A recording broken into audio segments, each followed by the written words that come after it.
आइए जानते हैं आज के कुछ प्रमुख अंतर्राष्ट्रीय खबरों को, लेकिन उससे पहले एक नजर आज के हेडलाइंस पर। बठिंडा एयरपोर्ट पर अधिकारियों से पीएम मोदी बोले, अपने सीएम को शुक्रिया कहना कि मैं जिंदा लौट पाया।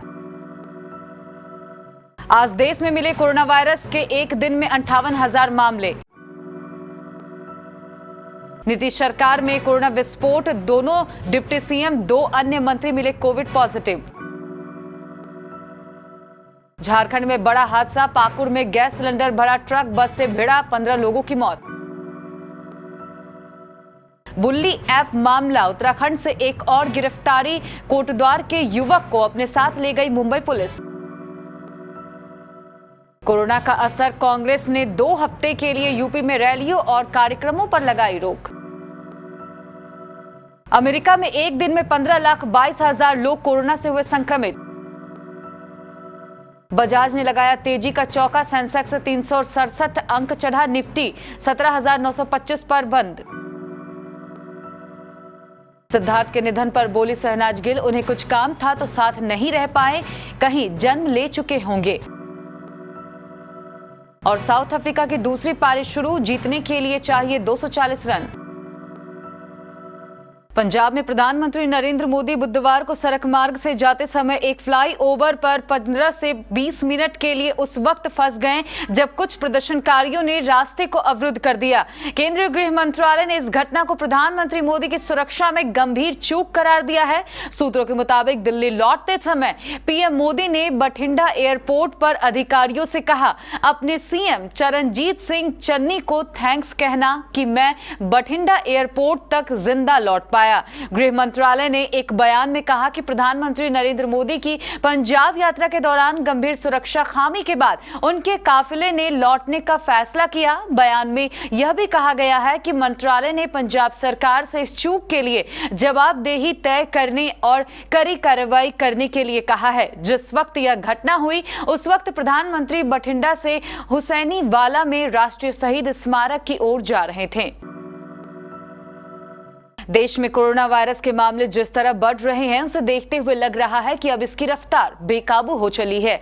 बीते 24 घंटे के दौरान 98,057 कोरोना वायरस नए मामले सामने आए। अगर कल के आंकड़ों से तुलना की जाए तो हैरान कर देने वाली बात यह है कि ये एक ही दिन में 55% की बढ़ोतरी है। बता दें कि केंद्रीय स्वास्थ्य मंत्रालय की ओर से कल जारी किए गए आंकड़ों के अनुसार कोरोना के 37,379 नए मामले सामने आए थे। अब एक बात और जान लीजिए, कल एक्टिव केसेस की संख्या 1,71,830 थी जो आज 2 लाख को पार कर गई है। फिलहाल भारत में एक्टिव केसेस की संख्या 2,14,004 हो गई है। बीते 24 घंटे के दौरान 15,389 मरीज कोरोना से ठीक हुए हैं।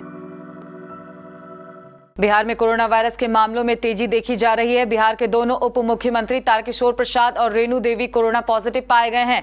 इसके अलावा 2 मंत्रियों सुनील कुमार और अशोक चौधरी को भी कोविड हुआ है। वहीं कोरोना की स्थिति को देखते हुए मुख्यमंत्री नीतीश कुमार ने अपनी समाज सुधार यात्रा स्थगित कर दी है। राज्य सरकार ने कोविड मामलों में तेजी को देखते हुए पाबंदियां लागू की है। बुधवार सुबह झारखंड के पाकुड़ जिले में बड़ा हादसा हो गया। एक बस व ट्रक की जबरदस्त टक्कर में कम से कम 15 लोगों की मौत हो गई। हादसे में कई लोगों के घायल होने की भी खबर है। दुर्घटना अमड़ापारा थाना इलाके के पड़ेड़ कोला गांव के पास घटी। यात्रियों से भरी एक बस और ट्रक में सीधी टक्कर हो गई। ट्रक में गैस सिलेंडर लदे थे। पुलिस के अनुसार लिट्टीपाड़ा अमड़ापाड़ा मुख्य सड़क पर पड़ेड़ कोला की समीप निजी बस और सिलेंडरों से भरा ट्रक सामने से टकरा गए। अनियंत्रित ट्रक ने बस में टक्कर मार दी। टक्कर इतनी जोरदार थी कि दोनों वाहन बुरी तरह क्षतिग्रस्त हो गए। मृतकों में अधिकांश लोग बस पर सवार थे। जोर की आवाज सुनकर आसपास के लोग मौके पर पहुंचे और उन्होंने पुलिस को इसकी सूचना दी। सूचना के बाद पुलिस मौके पर पहुंची और आगे की कार्रवाई शुरू कर दी।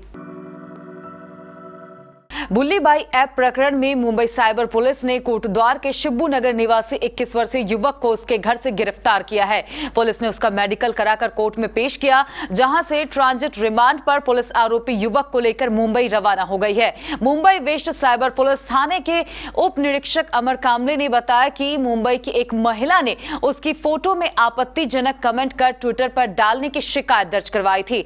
मामले की जांच में कोटद्वार के युवक का नाम भी सामने आया था। देश में कोरोना वायरस के मामले तेजी से बढ़ रहे हैं। इसका असर अब उत्तर प्रदेश विधानसभा चुनाव पर भी दिखने लगा है। कांग्रेस ने कोरोना के बढ़ते केसों को देखते हुए 2 हफ्तों तक उत्तर प्रदेश में रैलियां और कार्यक्रम न करने का फैसला किया है।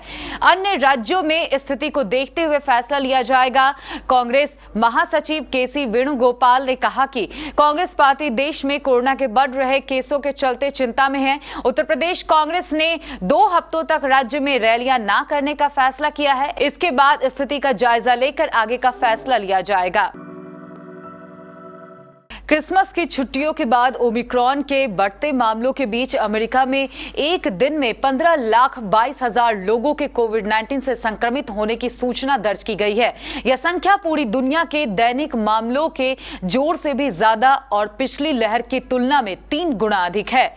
इस बीच फ्रांस में कोरोना का नया वेरिएंट IHU मिला है। इसमें 46 म्यूटेशन है, जो ओमिक्रॉन म्यूटेशन से ज्यादा है।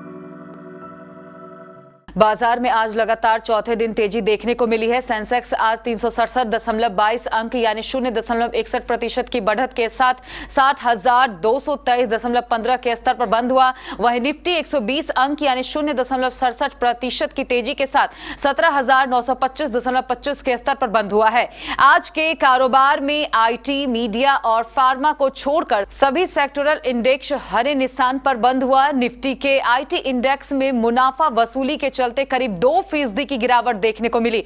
वहीं निफ्टी फार्मा भी 0.3% नीचे बंद हुआ। इसके अलावा निफ्टी ऑटो 0.5%, मेटल इंडेक्स 1.4% तेजी के साथ बंद हुआ है। सिद्धार्थ शुक्ला के निधन के बाद लोगों को सबसे ज्यादा चिंता उसकी दोस्त शहनाज गिल की थी। नादान नासमझ शहनाज कितनी स्ट्रांग हो चुकी है, इसकी झलक उनकी BK शिवानी से बातचीत के दौरान देखने को मिली।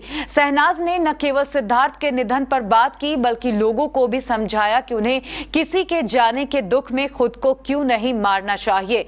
हालांकि शहनाज ने यह भी कहा है कि उस वक्त उन्हें लगता था कि अब वो जिंदा रहकर क्या करेगी, लेकिन उन्हें अब हैप्पी एंडिंग का भरोसा है। उनका मानना है कि सिद्धार्थ कहीं नया जन्म ले चुके हैं और दुखी रहकर सिड के चाहने वालों को उनकी आत्मा को कष्ट नहीं पहुंचाना चाहिए।